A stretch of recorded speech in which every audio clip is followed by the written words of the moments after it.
2024 BJP মিত্ৰজোঁটে 14খন আসন লাভ কৰিব। এতিয়ালৈ হোৱা নাই আসনৰ ভাগ বতৰা। অগপৰ প্ৰতিনিধিত্ব থাকিব লোকসভাত। কিমান আসনত প্ৰতিদ্বন্দ্বিতা কৰিব সেয়া এতিয়াও আলোচনা কৰা হোৱা নাই। বিৰোধী একত্ৰিত হলেও কোনো প্ৰভাৱ নপৰে লোকসভাত 14খনৰ ভিতৰত 14খনেই লাভ কৰিম। কংগ্ৰেছ AIDF এটা মুদ্ৰাৰ ইপিঠি অগপৰ সভাপতি অতুল বৰাই কৰিছে এই মন্তব্য। মূল লক্ষ্য হৈছে আহি থকা নিৰ্বাচনত যাতে আমি সবলভাৱে প্ৰতিদ্বন্দ্বিতা কৰিব পাৰোঁ। কাৰণ আপোনালোকে জানে যে অসম গণ পৰিষদ দল ভাৰতীয় জনতা পাৰ্টীৰ নেতৃত্বাধীন মিত্ৰজোঁটৰ অংশীদাৰ আৰু মিত্ৰতাৰে আমি নিৰ্বাচনত অৱতীৰ্ণ কৰিম। ক'ৰবাত আমি প্ৰতিদ্বন্দ্বিতা কৰিম, ক'ৰবাত মিত্ৰজোঁটক আমি সহায় কৰিব লাগিব। আৰু তাৰ কাৰণে যিখিনি প্ৰস্তুতি লাগে আমাৰ তৰফৰ পৰা আমি সেই প্ৰস্তুতি সম্পূৰ্ণ কৰিবৰ কাৰণে ইতিমধ্যে ক্ষিপ্ৰতাৰে তৎপৰতাৰে আমি যাৱতীয় ব্যৱস্থা আমি গ্ৰহণ কৰিছোঁ। অহা লোকসভা নিৰ্বাচনত আমাৰ প্ৰতিনিধিত্ব নিশ্চিত কৰিবলৈ আমি চেষ্টা অব্যাহত ৰাখিম আৰু আমাৰ বিশ্বাস আমি এই ক্ষেত্ৰত আমি সফল হ'ম।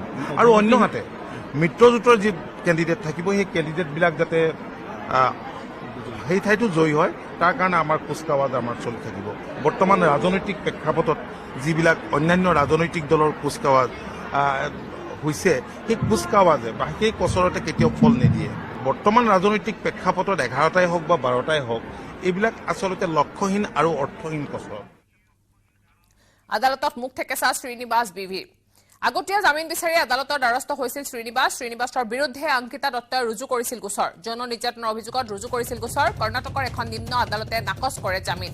পূৰ্বে গুৱাহাটী উচ্চ ন্যায়ালয়ৰ পৰাও সকাহ পোৱা নাছিল। ৰাজ্য চৰকাৰৰ হৈ যুক্তি দৰ্শাইছিল অধিবক্তা মাখন ফুকনে।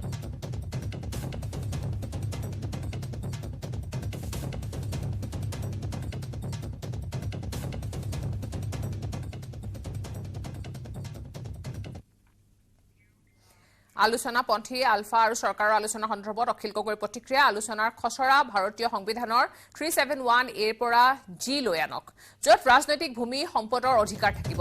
একেদৰে 6 জনজাতিৰ জনজাতিকৰণ হওক, এয়া হলে আলোচনা সাৰ্থক হ'ব, নহলে নামত এক চুক্তি স্বাক্ষৰ হ'ব বুলিহে ক'লে অখিল গগৈ।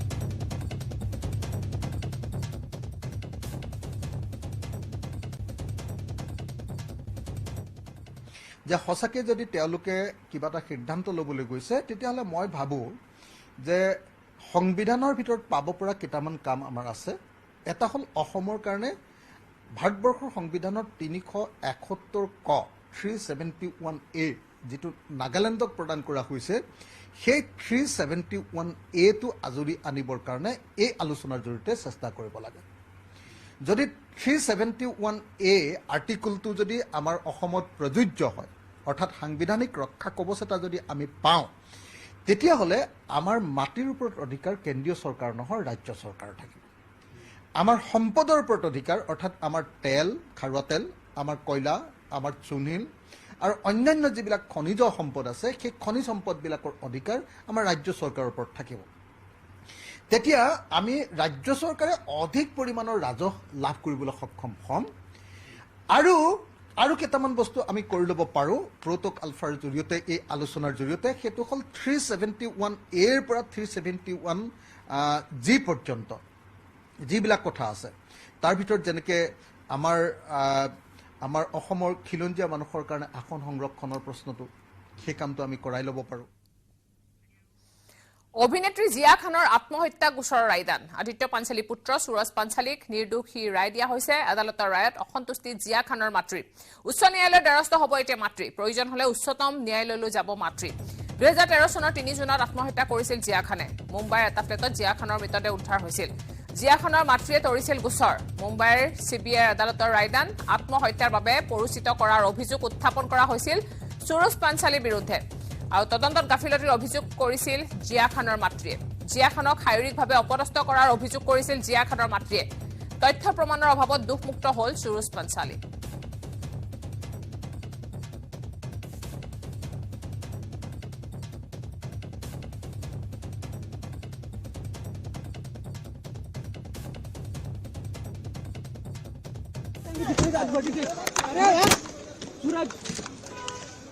अरे आराम से कुछ चले जाएंगे आप बॉडी पे, क्या उम्मीद करते कुछ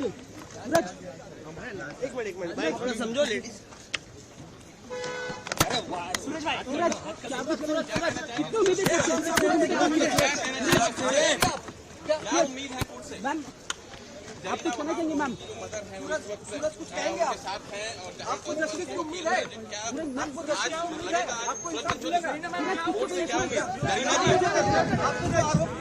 आरोप लगे सूरज नहीं बात करें, कुछ कहना चाहेंगे?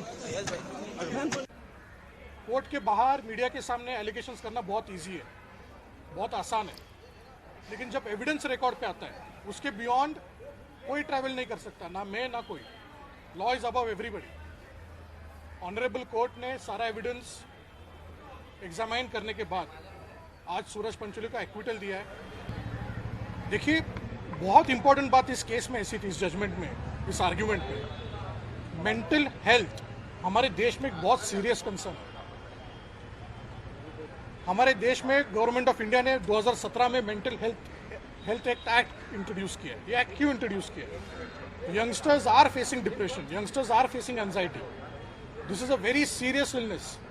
One of the crux of the argument before the Honorable Court was, any person who unfortunately commits suicide, a single incident cannot be a triggering point. You have to understand and investigate the economic, social, cultural background of the person since childhood. इस case में बचपन से लेके जब incident हुआ तब जो deceased की journey थी, ये हमने कोर्ट के सामने रखी क्रॉस एग्जामिनेशन के दौरान। कुछ बहुत सीरियस इंसिडेंसेस रिकॉर्ड पे आए हुए जो मैं अभी बात नहीं कर सकता क्योंकि जजमेंट की कॉपी मेरे हाथ में नहीं है, लेकिन कुछ जेन्युइन चाइल्डहुड ट्रॉमा डिसीज्ड को था या नहीं था, ये आर्ग्यूमेंट हमने कोर्ट के सामने रखा।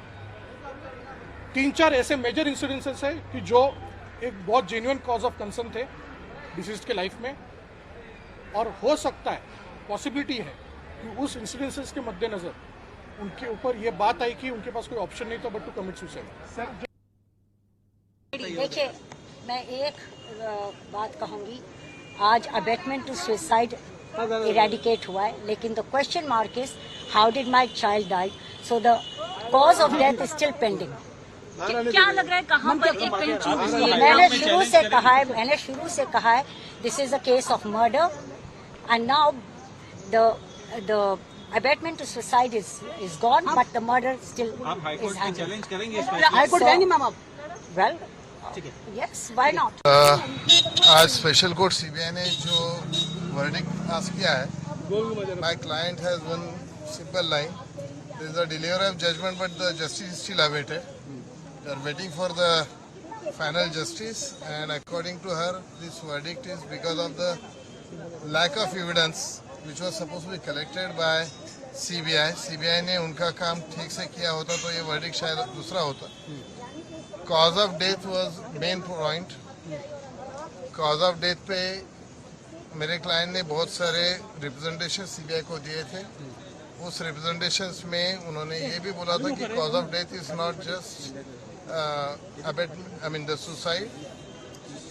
जो CBI के पास केस ट्रांसफर हुई थी, that transfer was also with a particular reason कि ये cause of death suicide का नहीं है, there is something more than suicide.